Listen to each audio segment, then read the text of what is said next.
Halo semuanya, kita semua pastinya pengen banget ya punya akhir hidup yang baik atau yang biasa kita sebut husnul khotimah. Tapi pernah nggak sih kita mikir apa sebenarnya makna di baliknya? Apa ini cuma soal momen-momen terakhir kita aja? Nah, di sini kita bakal coba lihat dari sudut pandang yang sedikit beda, yang mungkin bakal ngubah cara kita mandang soal akhir yang baik. Ternyata, ini lebih fokus ke gimana kita hidup loh, bukan cuma gimana kita mati. Oke, kita mulai dari sebuah kisah nyata yang luar biasa banget.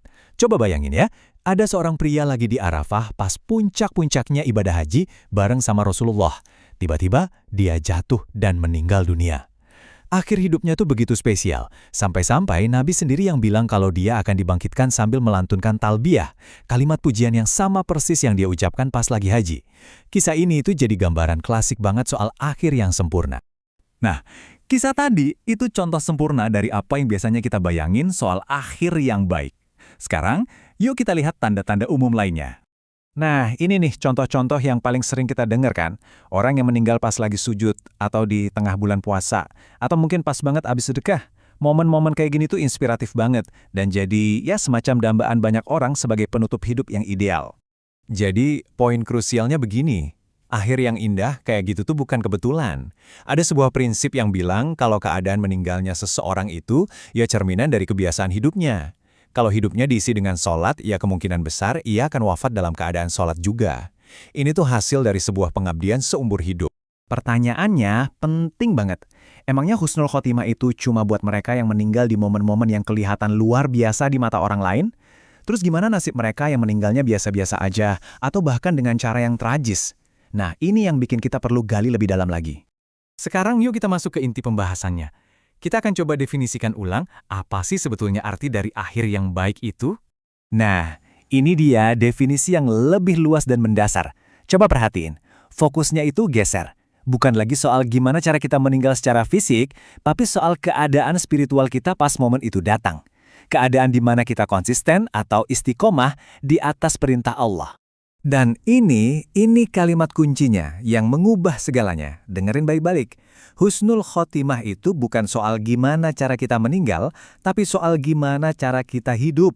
Ini benar-benar perubahan cara pandang loh. Artinya, kesempatan buat meraih akhir yang baik itu terbuka lebar buat siapa aja, di mana aja, selama hidupnya ada di jalan yang benar. Terus, apa sih artinya hidup di jalan Allah? Ya, dimulai dari pilar-pilarnya dulu. Jagain sholat, konsisten puasa, gampang buat sedekah, dan gak nunda-nunda haji kalau memang mampu. Kalau seseorang meninggal dunia sambil pegang teguh semua ini dalam hidupnya, itulah husnul khotimah. Gak peduli gimana momen terakhirnya kelihatan dari luar. Biar makin kebayang, yuk kita lihat contoh nyata dari para sahabat Nabi. Nah, yang menarik banget dari sini tuh variasinya. Coba lihat deh, Abu Bakar dan Khalid bin Al-Walid yang dapat julukan pedang Allah, dua-duanya wafat di tempat tidur. Beda banget kan sama Umar dan Utsman yang wafatnya karena dibunuh. Cara meninggalnya beda-beda banget. Ada yang tenang, ada yang tragis. Tapi hasilnya sama, husnul khotimah. Ini benar-benar nunjukin poin utama kita dengan sempurna. Jaminan akhir yang baik buat mereka itu bukan momen terakhirnya, tapi seluruh hidup yang mereka habiskan di jalan Allah. Nah, itulah jaminannya. Oke, selain ibadah utama, hidup di jalan Allah itu juga kelihatan banget dari etika kita sehari-hari. Mari kita lihat. Kayak gimana bentuknya? Jadi, husnul khotimah itu juga soal integritas sosial. Artinya, hidup tanpa korupsi, nggak ngambil hak orang lain kayak warisan, jagain lisan kita supaya nggak nyerang kehormatan saudara kita, dan jadi tetangga yang baik, yang kalau kita ada tuh bikin orang lain ngerasa aman, bukan malah jadi resah. Dan tentu aja, ini juga nyangkut kehidupan pribadi kita. Gimana cara kita ngomong ke teman, gimana kita rendah hati sama orang tua, jagain hubungan sama kerabat, perlakuin pasangan dengan baik, dan yang penting banget, gimana kita didik anak-anak kita dengan nilai-nilai yang baik. Semua ini adalah bagian dari membangun hidup yang ujungnya mengarah ke akhir yang baik. Jadi ini intinya, yang diperkuat dengan semua contoh tadi. Fokusnya itu bukan mati di jalan Allah, tapi hidup di jalan Allah. Kematian itu cuma bab terakhir dari sebuah buku yang udah kita tulis seumur hidup. Ini ngebawa kita ke sebuah renungan yang penting banget. Kita tuh seringkali terlalu cepat ngejudge akhir hidup seseorang dari apa yang kelihatan dari luar.